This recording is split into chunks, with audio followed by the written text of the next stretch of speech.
ಗೃಹಲಕ್ಷ್ಮಿ ಸೌಲಭ್ಯಗಳನ್ನ ಪಡೆಯೋದಕ್ಕೆ ಮಾನದಂಡಗಳೇನು, ಹೊಸದಾಗಿರುವಂತಹ ರೂಲ್ಸ್ಗಳೇನು ಅಂತ ನೋಡೋದಾದ್ರೆ, ಕುಟುಂಬದ ಯಜಮಾನಿಗೆ ಗೃಹಲಕ್ಷ್ಮಿ ಸೌಲಭ್ಯವನ್ನ ನೀಡಲಾಗ್ತಾ ಇದ್ದು, ಅಂತ್ಯೋದಯ, ಬಿಪಿಎಲ್ ಅಥವಾ ಎಪಿಎಲ್ ಕಾರ್ಡ್ಗಳಲ್ಲಿ ಯಜಮಾನಿ ಅಂತ ನಮೂದಾಗಿರ್ಬೇಕು.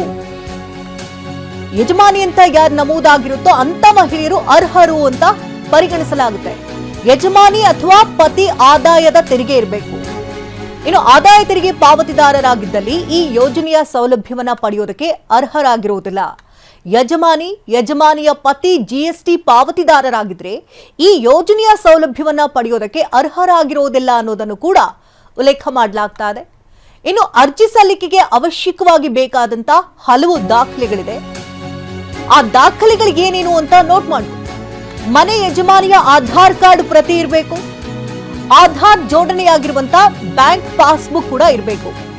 ಯಜಮಾನಿಯ ಹೆಸರಿನಲ್ಲಿರುವಂತ ರೇಷನ್ ಕಾರ್ಡ್, ಈ ಮೂರು ಕೂಡ ಇಂಪಾರ್ಟೆಂಟ್. ಮೊದಲಿಗೆ ಆಧಾರ್ ಕಾರ್ಡ್ ಪ್ರತಿ, ಆಧಾರ್ ಕಾರ್ಡ್ ಬ್ಯಾಂಕ್ ಪಾಸ್ಬುಕ್ಗೆ ಲಿಂಕ್ ಆಗಿರುವಂತ ಪಾಸ್ಬುಕ್ ಇರಬೇಕು.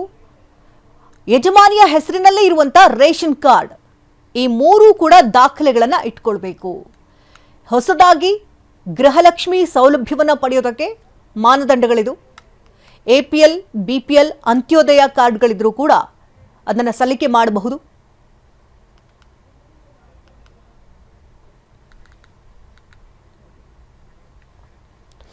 ಇನ್ನು ಈಗಾಗಲೇ ಹಲವು ಬಿಜೆಪಿ ನಾಯಕರು ಕೂಡ ಆಕ್ರೋಶವನ್ನು ವ್ಯಕ್ತಪಡಿಸ್ತಾ ಇದ್ದಾರೆ. ಗ್ಯಾರಂಟಿಗೆ ಫಿಲ್ಟರ್ ಹಾಕಿದಂತ ಬೆನ್ನಲ್ಲೇ ಇದೀಗ ಆರ್ಥಿಕ ಹೊರೆಯನ್ನು ತಗ್ಗಿಸುವುದಕ್ಕೆ ಗ್ಯಾರಂಟಿ ಯೋಜನೆ. ಇನ್ನು ಬೆಂಗಳೂರಿನಲ್ಲಿ ಬಿಜೆಪಿ ಸಂಸದ ಪಿಸಿ ಮೋಹನ್ ಹೇಳಿಕೆಯನ್ನ ಕೊಟ್ಟಿದ್ದು, ಆರ್ಥಿಕ ಹೊರೆ ತಗ್ಗಿಸುವುದಕ್ಕೆ ಗ್ಯಾರಂಟಿ ಮರುಪರಿಶೀಲನೆಯನ್ನ ಮಾಡ್ತಾ ಇದ್ದಾರೆ ಅಂತ ಪಿಸಿ ಮೋಹನ್ ಕೂಡ ಮಾತನಾಡಿದ್ದಾರೆ. ಏನ್ ಹೇಳಿದ್ದಾರೆ ಕೇಳೋಣ. ಗ್ಯಾರಂಟಿಗಳ ಮೇಲೆ ಅಹಿಂದ ಹೆಸರಿನಲ್ಲಿ ಇವತ್ತು ಈ ಸರ್ಕಾರ ಬಂದಿದೆ. ಇವತ್ತು 3 ವರ್ಷಗಳಲ್ಲಿ ಸರ್ಕಾರ ಇವರ ಸಾಧನೆ ಶೂನ್ಯ. ಎಲ್ಲದರ ಬೆಲೆ ಕೂಡ ಜಾಸ್ತಿ ಮಾಡಿದ್ದಾರೆ. ಅದು ಎಲೆಕ್ಟ್ರಿಸಿಟಿ ಬಿಲ್ ಇರಬಹುದು, ವಾಟರ್ ಬಿಲ್ ಇರಬಹುದು, ಪ್ರಾಪರ್ಟಿ ರಿಜಿಸ್ಟ್ರೇಷನ್ ಇರಬಹುದು, ಹಾಲಿನ ದರ ಇರಬಹುದು, ಎಲ್ಲವನ್ನೂ ಕೂಡ ಬೆಲೆ ಗೈಡ್ಲೈನ್ಸ್ ಕೂಡ ಎಲ್ಲವನ್ನೂ ಕೂಡ ಜಾಸ್ತಿ ಮಾಡಿದೆ. ಇವತ್ತಿದೆಲ್ಲವನ್ನು ಮಾಡಿ ಕೂಡ ಜನಗಳ ಮೇಲೆ ಬರೆ ಎಳೆದು ಕೂಡ ಈ ಸರ್ಕಾರ ದಿವಾಳಿ ಆಗಿದೆ.